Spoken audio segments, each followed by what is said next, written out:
Là, Nicole, je t'ai demandé de laisser mon défunt mari tranquille et de lui donner du respect. Okay? Tu es parti en peur avec cet héritage. Premièrement, j'ai eu peur, mon mari est fucking mort. J'avais un bébé de 6 mois, un bébé de 2 ans et demi, fait que oui, j'ai eu peur. Pas avec l'héritage. J'ai eu peur d'avoir un héritage gros de même parce que j'ai dit, chaque fois que je dépense de l'argent et que je suis heureuse ici, le monde va penser que je suis heureuse, mon mari est mort. Fait que oui, j'ai eu énormément de peur. L'héritage est venu provoquer énormément de peur de moi en moi. Énormément. Chris, mon mari est mort, OK? J'étais pognée. J'avais 2 bébés tout seul. Puis en plus, j'étais pognée avec sa famille qui m'abusait émotionnellement déjà avant même qu'il meure. Et qui ne prenait pas position. Il pensait pas que tu dépenserais toute cette somme en si peu de temps, peut-être. Non, mon mari le savait. Mon mari me connaissait. Pour ça, il a dit 5 ans. C'est pour que la personne, quand je meurs, tu puisses rester à la maison sans travailler. Je faisais 60 000 par année quand j'étais enseignante. J'étais vraiment à la maison. Lui, il faisait 120 000 par année, OK? L'héritage est venu remplacer son salaire. Comment de temps tu penses qu'il allait toffer, là? OK? Avec le style de vie que j'avais. C'était pour qu'on garde le style de vie qu'on avait. Comment de temps? Hein? Un salaire de 120 000, là, ça prend combien de temps pour arriver à 160 000? 5 ans. Moi, j'ai eu l'équivalent d'un salaire de mon mari en vie de 5 ans. Mon mari m'a donné 5 ans. Il dit, c'est pour te permettre de rester à la maison avec les enfants, sans avoir à travailler, et prendre soin de toi, à te reposer, à te gâter, toi, les enfants, qui venaient de perdre la personne la plus importante de votre vie. Hein? Mes enfants ont quand même perdu leur père. C'est correct de ne pas rester à la maison à se morfondre. C'est correct d'aller faire des activités puis d'aller vivre la vie parce que lui, il ne peut plus la vivre, sa vie. C'est correct d'aller vivre les rêves qu'on avait ensemble. Fait qu'au lieu de dire, peut-être qu'il ne pensait pas que tu dépenserais tout, non, il m'a donné 5 ans, je l'ai fait en 6 ans et demi. C'est quoi, vous catchez pas? Là, tu ne peux pas parler pour mon mari. OK, là, moi, vous me faites fucking chier, là, parce que là, vous parlez à la place de mon mari alors que j'ai jamais dit ça. Tu le connaissais pas, Nicole? Toi, tu projettes ton contrôle. Toi, tu voudrais pas que le monde dépense ça. Ben, Chris, si tu veux pas que le monde... Si tu donnes pas un cadeau financier aux gens qui t'aiment quand tu meurs pour aider à leur vie, puis qu'ils fassent ce qu'ils veulent avec, donne-leur pas une scène, tu sais. Ou écris-le dans ton testament. Si tu dis non, cet argent-là doit être utilisé, ils vont avoir 100 000 par année, écris-le dans ton calice de testament. Tu peux pas aller juger le monde comment il gère ton deuil. Tu peux pas aller bitcher le monde et critiquer le monde comment ils ont réussi à survivre ta mort. Tu peux pas. Parce que si t'es vraiment une fucking bitch, si je voudrais pas t'avoir dans ma vie, c'est de même que t'es en vrai. Je te donne un cadeau, là, mais faut que tu l'utilises comme que moi je veux. Tu peux pas l'utiliser vite. Tu peux pas l'utiliser. Chris.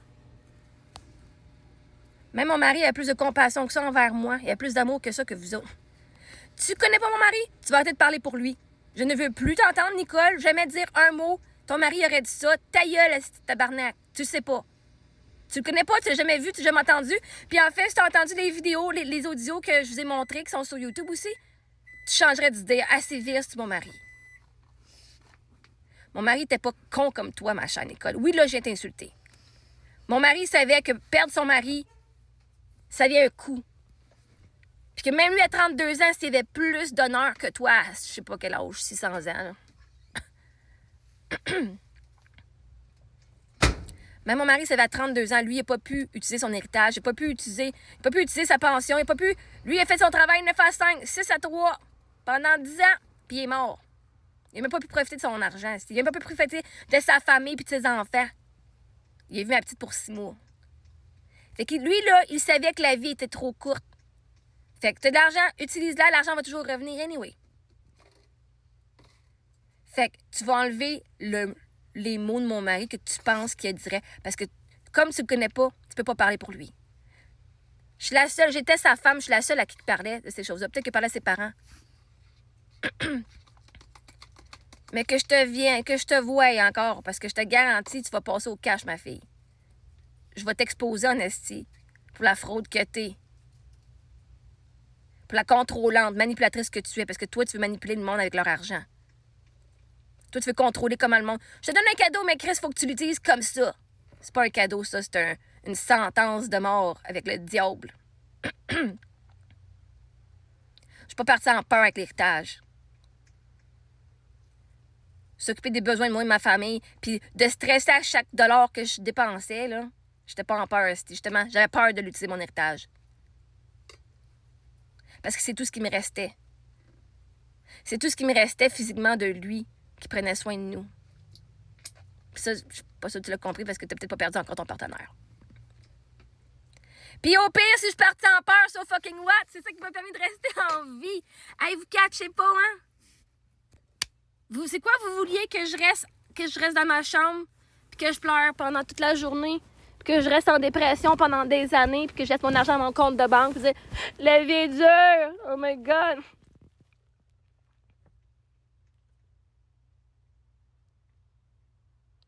Ça faisait 14 mois que j'étais prisonnière à Toronto d'un condo, un et demi avec 2 bébés dans la même chambre. Je sais pas prisonnière, mais que je pouvais pas partir en voyage, je pouvais pas faire grand-chose parce que mon mari était en train de mourir. On savait pas quand il allait mourir.